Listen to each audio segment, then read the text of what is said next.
Magandang buhay, good afternoon. Afternoon na kasi. Ay, mag-alas 12 na ba? Mag-alas 12 pa lang pala. Okay lang. Alin? Tunog. Ay, sunog. Dito. Ano sunog? Yung tunog. Ah, yung tunog.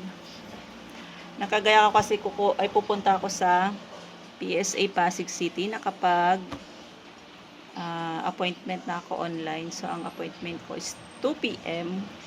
Alas 12. Aalis na ako dito para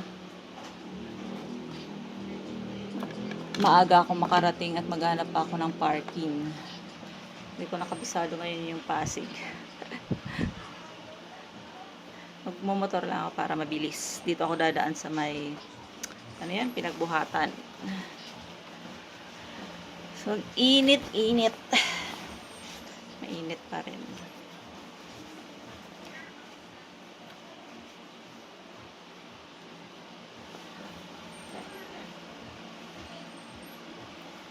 Bali, dalawang birth certificate ang kukunin ko kasi yung mga birth certificate nilang hawak ko is NSO pa rin. So, kailangan ay PSA na daw.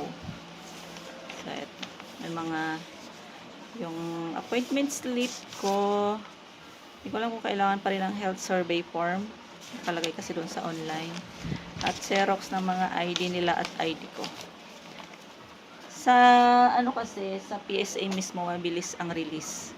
Nare-release yata kaagad. Kasi pag sa SM 1 week bago ma-release, tapos medyo mahal pa. So ako dito nasa 155 yung sabi yung babayaran para sa certificate. Di ko lang kung may additional fee pa. Meron siguro kasi dahil sa city ordinance. Mamaya ko. So dito na muna kasi 12 na alis na ako para maaga ako doon makarating.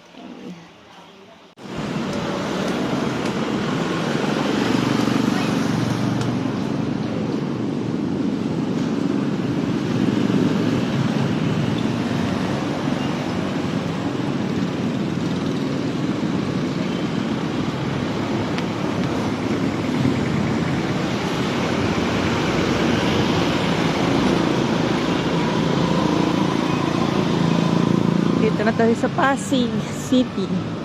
Likod ng City Hall.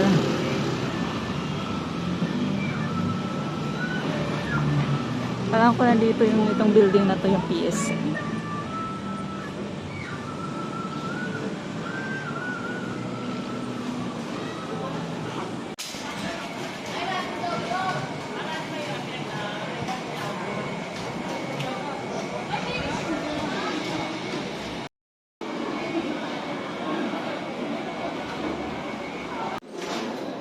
So, ayan, 1 o'clock pa lang meron na akong number. Pero alas 2 pa talaga yung schedule.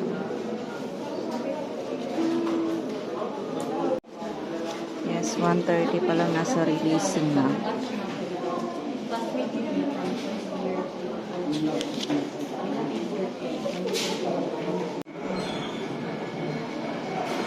Ayun, hindi pa alas 2 tapos na. Uwi na. Nandito sa parking, pauwi na. Hindi discard.